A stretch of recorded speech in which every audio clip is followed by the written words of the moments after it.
So what we're going to talk about today are certain characteristics a woman should never ever possess for you to be in a relationship with her. In other words, what are the red flags that would get you to cut her out? Let's say you're on a first date. What are the behaviors or signs she would exhibit for you to instantly decide, no, this is not for me? Because remember, you're probably either a business owner or you're taking your career and whatever job you might have quite serious. So your time is valuable.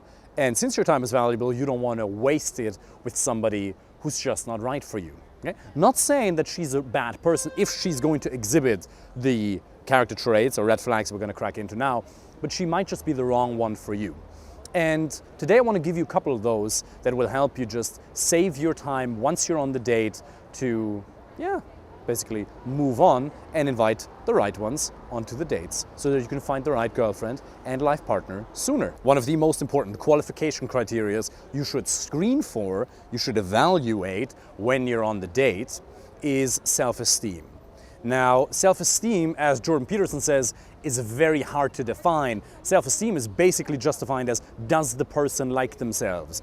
Now, when we look at self-esteem, we look at it much more so in terms of the consequence the lack thereof is going to have on the interactions with you. In other words, does she like herself or does she not like herself? Because women, or people in general, men as well, will become incredibly toxic if they don't really like themselves, if they're constantly in an antagonistic relationship with themselves. So you have to figure out pretty quickly when you're on the date with her, when you're meeting her in a bar, nightclub, supermarket, on dating apps or wherever, you want to find out pretty quickly, does she like herself? And this is not about being a perfect human being. None of us are perfect, we're all flawed, but where's her emotional home? Because some of us, our emotional home is happy and content and empowering and encouraging others, And some other people, their emotional home is toxic, aggressive. Some people like to work with guilt in relationships, huge red flag, okay? So you should really be able to figure out with some of the tools I'm going to give you in a minute whether she likes herself or not. Because if she doesn't have fairly high self-esteem, you should stay away from her. Just like women should stay away from men with low self-esteem. Now, these are not bad people. If people don't like themselves, that doesn't make them bad people. I want to say that right up front. I think all of us have gone through phases where we didn't particularly like ourselves. Now, the problem is when we don't like ourselves, that puts us at war with other people who tend to like themselves, who are at ease with themselves, because we feel the need to attack that. Because whenever we're confronted with somebody living a life or experiencing a mental and emotional state that's better than ours, we have two choices. We can either draw inspiration from it or we can attack it.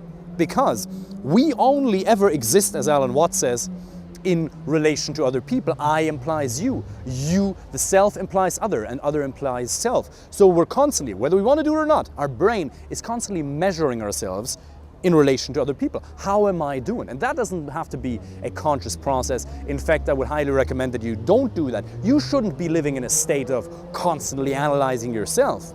Okay? You should be quite at peace with where you are, measuring your own progress in your own life, in your business, in your career, in your dating and relationship life to where you used to be. But your brain is going to do that automatically. So if you're on a date with a woman and she realizes, oh wow, you're actually quite a happy person, and she does not have that degree of happiness in her life, for whatever reason, right? Some of them are systemic, some of them are internal. She will feel the need to attack you.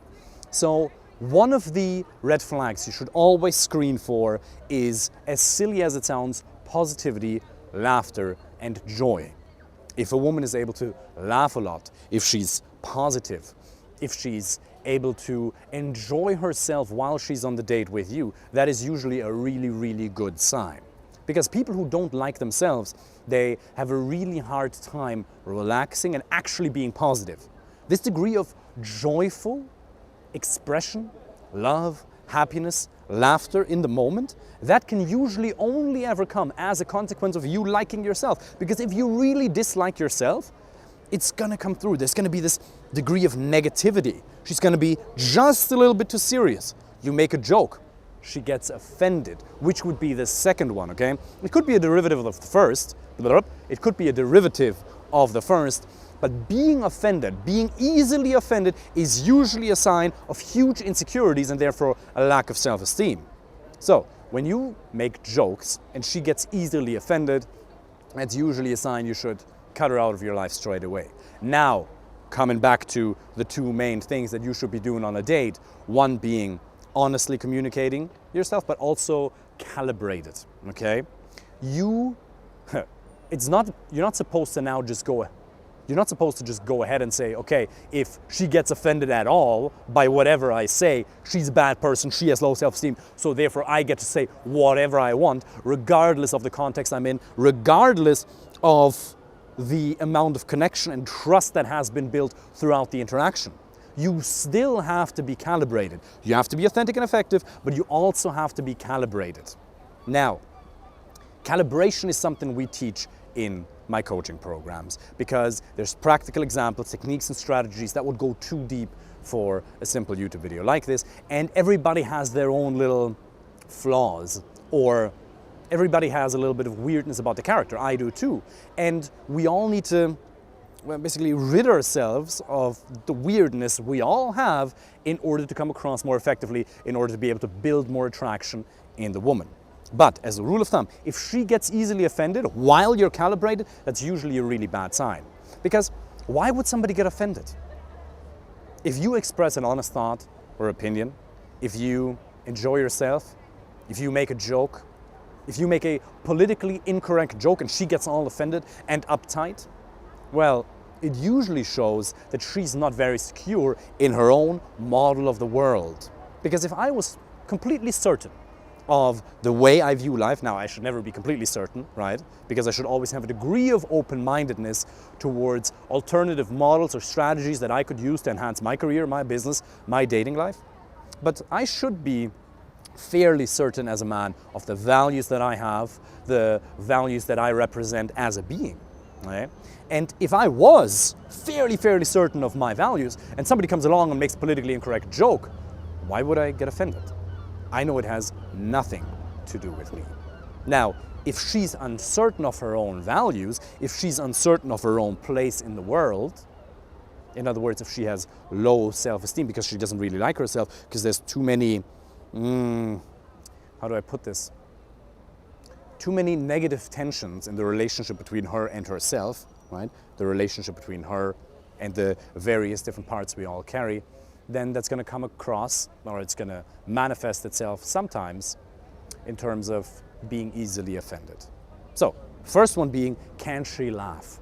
Can she be happy? What's her mood for the biggest duration of the time? Second one is she easily offended? A third one would be working with guilt.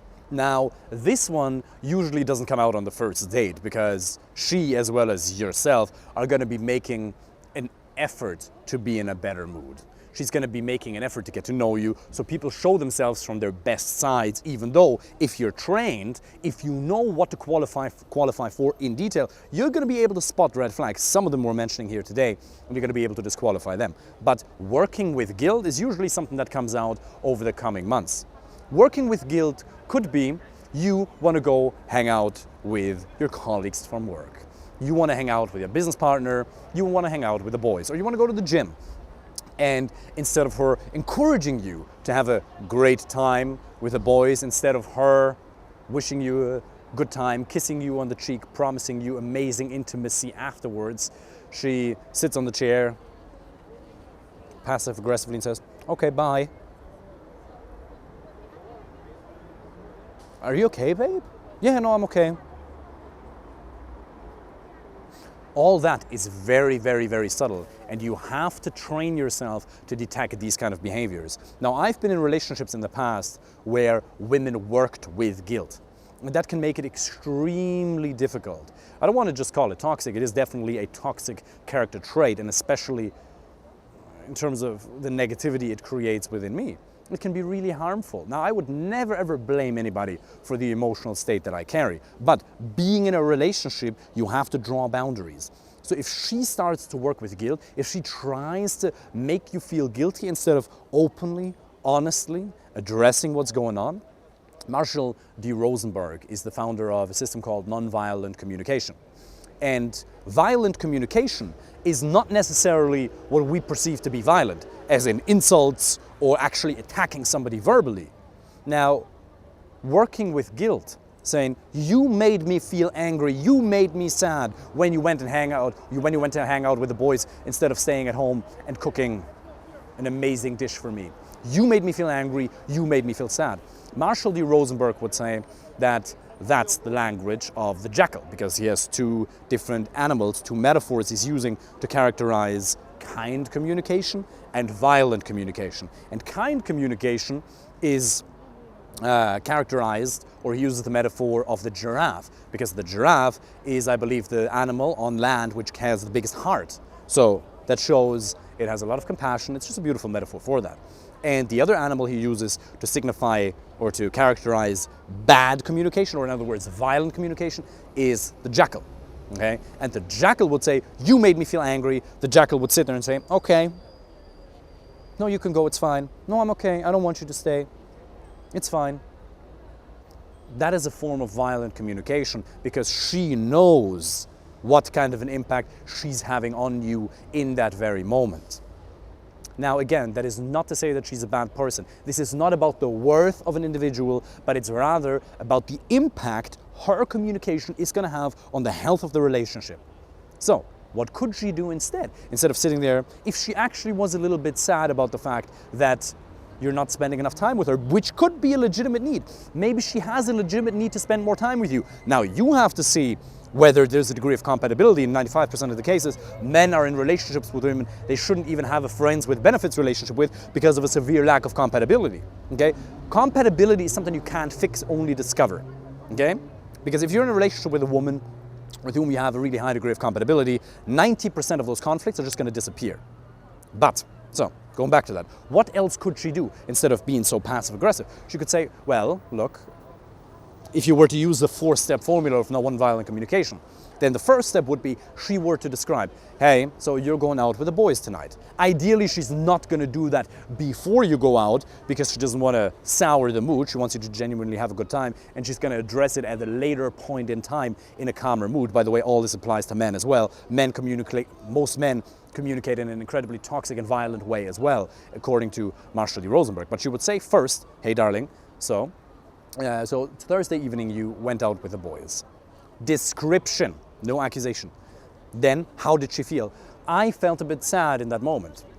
3, because I have a need to spend more time with you. 4th, a concrete request.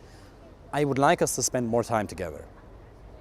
How powerful is that? Now, most people aren't trained in this. I'm not perfect at that either. We all have flaws, but where's our intention? Now, you shouldn't expect her to have studied nonviolent communication for her to be a great partner in your life, but what you're going to detect, by the way, 99% of people haven't even heard of that, okay? 95% of people have never read books on the subject of communication, so you can never expect them to communicate at that level. But what you're going to realize is some women have an internal drive to work with guilt, and some have an internal drive to legitimately just create an authentic and harmonious relationship and living environment for the two of you. Be that over the first couple of weeks of getting to know each other or several years into the relationship. So, you can see, there's a lot of details here. But the 3 red flags I'd like you to take away from today that should be a clear sign that you should cut her out of your life immediately are: 1, she's not able to laugh and relax and be positive on the date. Number 2 is she gets easily offended. And number 3 is she likes to work with guilt. Now there's many more that you should learn. And if you want to learn in detail how you can apply that to your communication, if you want to find the right girlfriend or life partner for you, if you want a better dating life, then apply right now for a first free coaching call with the link underneath this video. During that call, we're going to create a step-by-step plan based on your individual situation. And we're going to look at what has to happen for you to find somebody, because there's a degree of individuality to all of us, right? That's why there's coaching and consulting. Coaching is the one-on-one, and the consulting is a system that works, that produces results over and over again. But just throwing people into a system isn't going to work because we're individuals. But just doing one-on-one work without a proven system is also not going to systematically produce results. We've been able to do that. I've been able to help men from 11 different countries over the last years get a better dating life and find the right girlfriend and life partner. And if you'd like to do that too, then I'm looking forward to speaking with you in one of those calls. I wish you all the best.